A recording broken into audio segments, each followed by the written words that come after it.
தமிழக வெற்றி கழக தலைவர் தளபதி வெற்றி தலைவர் விஜய் அவர்களின் கடைசி படமான ஜனநாயகன் திரைப்படத்தின் வெளியீடு இன்று 9/1/2026 அன்று நிர்ணயிக்கப்பட்ட நிலையில் அதற்கான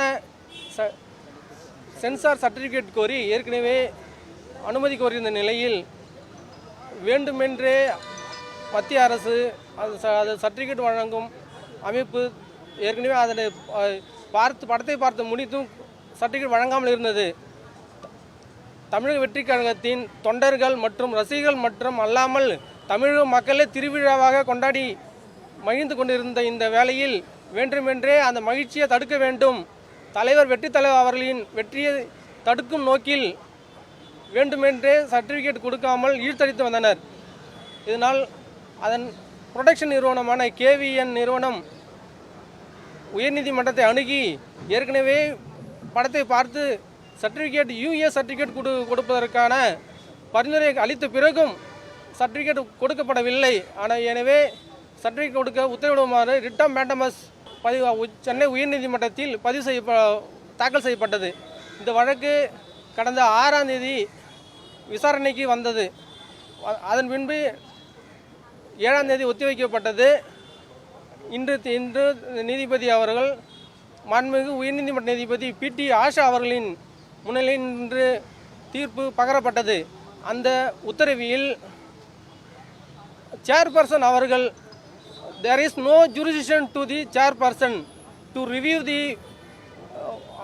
the movie again the after குழுவினர் most of the குழுவினர் அந்த சென்சார் போர்டு குழுவினர் அவங்க பார்த்து ஏற்கனவே ஓகே பண்ணதுக்கு recommendation after the giving recommendation there is no jurisdiction to the chairperson, therefore set aside the order passed by the chairperson and directed to the issued certificate to the film. therefore அது என்ன சொல்லியிருக்காங்கனாக்கா உடனடியாக certificate கொடுக்கணும் அப்படின்னு சொல்லியிருக்கிறாங்க.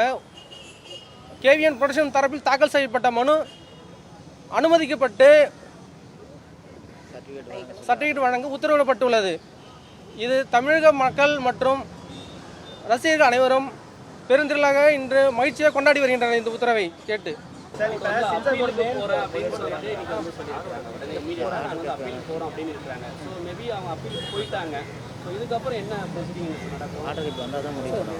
இருதரப்பு வாதங்களையும் கேட்டு நீதிபதி சட்டப்படி there is no jurisdiction, அவருக்கு பவரே கிடையாது அப்படின்னு சொல்லிட்டு அனைத்து வாதங்களையும் கேட்டு சட்டப்படி ஆராய்ந்து மாண்புமிகு நீதிபதி அவர்கள் இன்றைக்கு தீர்ப்பு அளித்துள்ளனர்.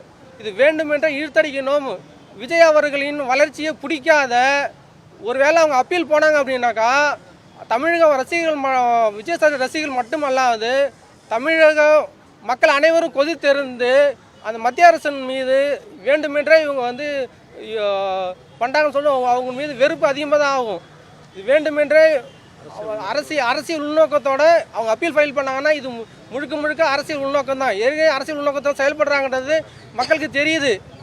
இது மறுபடியும் அவங்க அப்பீல் ஃபைல் பண்ணாங்க அப்படின்னாக்கா இது வேண்டுமென்றே இழுத்தடிப்பதற்காக விஜய் அவர்களின் புகழ் அவர் வெற்றியை தடுப்பு நோக்கத்துக்காகவே அது ஃபைல் பண்ணதான் இருக்கும்.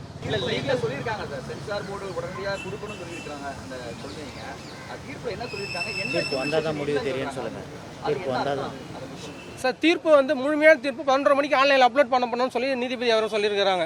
இப்போ என்ன சொல்லியிருக்காங்கன்னா there is no jurisdiction, review committee திரும்ப பார்க்கறதுக்கு 6ஆம் தேதி ஃபைல் பண்ணது ரிட் பெட்டிஷன் காலையில் மென்ஷன் பண்ணி ஃபைல் பண்ணுறாங்க.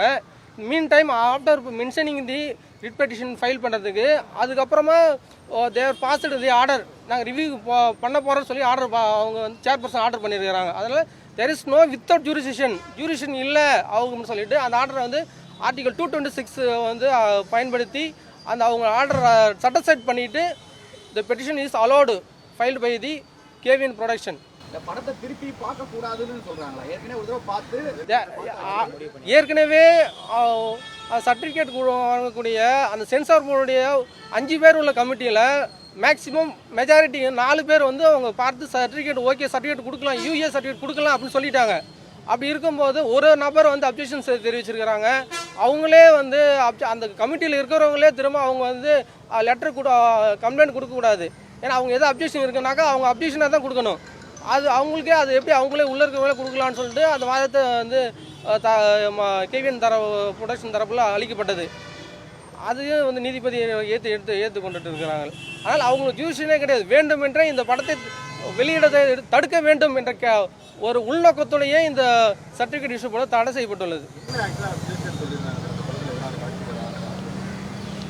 எந்த காட்சியுமே இல்லை சார். அவங்களுக்கு என்னென்னா வேண்டுமென்றே வந்து இப்போ வந்து அவங்க ஆர்கியூமெண்ட் பண்ணும்போது சொல்லியிருந்து என்ன சொன்னாங்கன்னா, சில பாதுகாப்பு படையின் சின்னங்கள் பயன்படுத்தப்படுத்தி இருக்கிறது அப்படி தான் சொன்னாங்க. ஆனால் இதுக்கு முன்னாடி எல்லா படத்துலையுமே பயன்படுத்தி இருக்கிறாங்க. அவங்களுக்கு அது ஒரு காரணமே கிடையாது. வேணுமெனே இதை தடுக்கிறதுக்கு ஏதாவது ஒன்று சொல்லணுமே அப்படின்றதுக்காக ஒரு பொய்யான கட்டுக்கதைகளை சொல்லி அதை வேணுமே தடுக்கிறதுக்காக இப்படி ஒரு காரணத்தை சொல்லி படத்தை தடை பண்ணலாம் அப்படின்னு நினைக்கிறாங்க. அது நடக்காது சார். சென்சார் போர்ட் டீம் அப்பீலுக்கு போகாமல் இருந்திருந்தாங்கன்னா பட தயாரிப்பு நிறுவனம் படத்தை ரிலீஸ் பண்ணுறதுக்கு இன்றைக்கே பிளான் பண்ணியிருப்பாங்க. பட் இப்போ அவங்க அப்பீலுக்கு போயிருக்காங்கன்னா இந்த ப்ரொசீடிங்ஸ் எப்படி இருக்கும்? இப்போ இதுக்கப்புறம் சார் 11:30 மணிக்கு வந்து 11:30 மணிக்கு ஆர்டர் அப்லோட் ஆகும். அதை படித்து பார்த்துட்டு தான் அவங்க தரப்பு என்ன ஆகும், எல்லா தரப்பும் அதுக்கப்புறம் தான் என்ன படித்து பார்த்து தான் அடுத்தது என்னன்னு சொல்லிட்டு சொல்லுவாங்க. அவங்க ஏதாவது அப்பீல் ஃபைல் பண்ணாக்கா அதை எதிர்கொள்ளதுக்கு தயாராக இருக்கிறோம். சட்டப்படி நிர்வாகம் வந்து ப்ரொடக்ஷன் தரப்புலேருந்து தயாராக இருப்பாங்க. ஆனால் இன்னும் ஒரு சில நாளில் வந்து ரிலீஸ் பண்ண முடியாத ஒரு சிச்சுவேஷன் தானே போகும். ஏன்னா மேபி ஒரு அப்பீல் அதை படக்குழுவினர் முடிவு பண்ணுவாங்க. நாங்கள் எதுவும் சொல்ல முடியாது. எப்போ தெரிய வரும் சார்? 11:30 நேரமாகும். 11:30 மணிக்கு இதுவாக தெரிய வரும்னு சொல்லி கம்ப்ளைண்ட் பண்ணாங்க. அதுக்கப்புறம் அவங்க மேல்முறையீடு போகிறாங்களா இல்லையான்றது எவ்வளோ நேரத்துக்குள்ள தெரிய வரும்? அது அவங்கள தான் சொல்லணும். அது நாங்கள் எங்களுக்கு தெரியாது. அப்பீல் போகிறாங்களான்னு அவங்கள தான் கேட்கணும். இன்னைக்குள்ள இல்லை அப்படின்னா நாளைக்கு ரிலீஸ் பண்ணுறதுக்கு சர்டிஃபிகேட் கொடுத்த உடனே அதுக்கு நம்ம நடைமுறையே தொடருவாங்க. ப்ரொடக்ஷன் தரப்பில் அது ப்ரொடக்ஷன் தரப்பு இல்லை, அது ஆர்டர் காப்பி வந்ததை நாங்கள் பார்த்து சொல்கிறோம்.